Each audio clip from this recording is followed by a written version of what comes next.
2 years ago at GDDF, I introduced USAID's Digital Strategy, which launched just weeks after the COVID-19 crisis pushed us all into lockdown, a watershed moment where the world quickly recognized the importance of digital technology.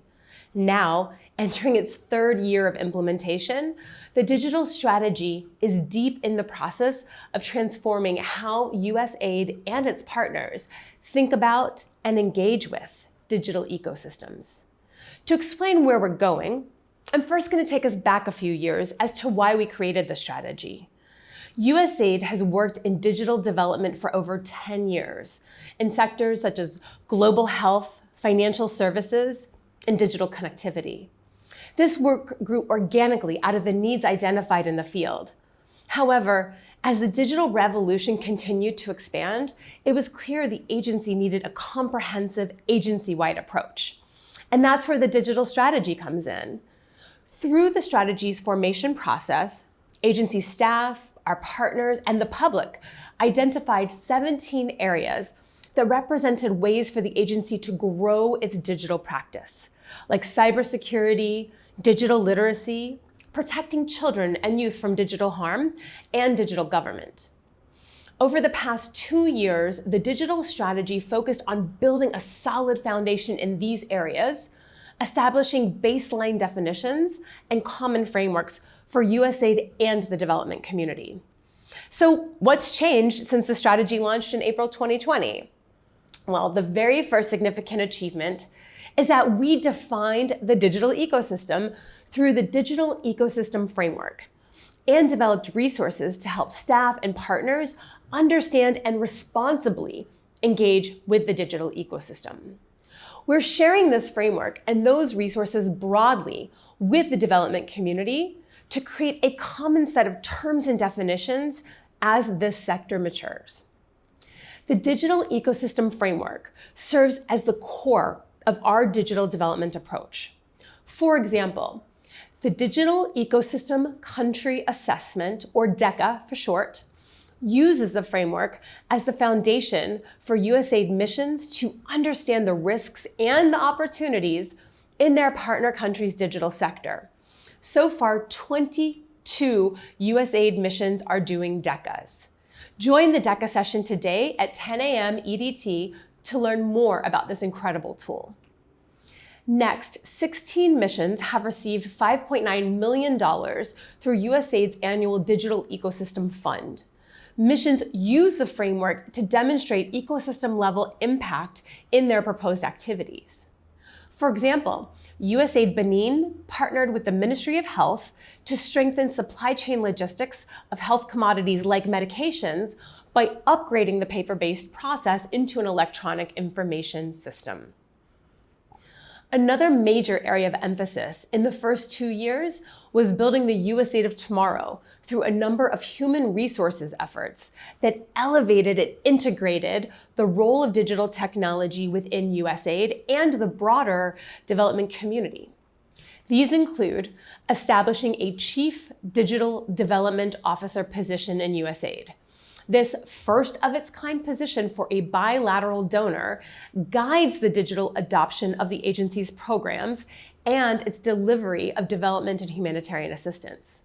Our agency's first Chief Digital Development Officer is Christopher Burns, who also directs the Technology Division in the Innovation Technology and Research Hub, and he's my boss. Next, we established a cybersecurity team in 2021. The team is responsible for growing and defining cybersecurity as a development sector and leading USAID's strategic work in this rapidly changing field. The first of many products from the cyber team is the Cybersecurity Primer available on USAID.gov. In missions, we're growing the digital workforce through helping missions hire digital development advisors and working with technical sectors to support digital technical specialists. As you can see, we've built a comprehensive approach over the last 2 years.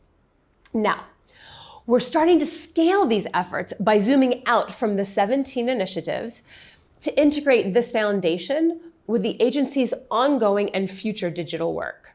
We'll do this in a few ways. First, by creating new products and tools to expand technical expertise, including digital action plans for all USAID sectors, to identify digital trends, and to provide guidance on focus areas for our workforce. The Bureaus of Global Health and Resilience and Food Security lead the way. Their published plans are available on USAID.gov. 5 other sectors are currently developing their digital plans that should come out this year. Also, this summer, we will launch the Digital Ecosystem Evidence Map, or DEAM. It's a searchable database of digital development evidence from across the digital ecosystem.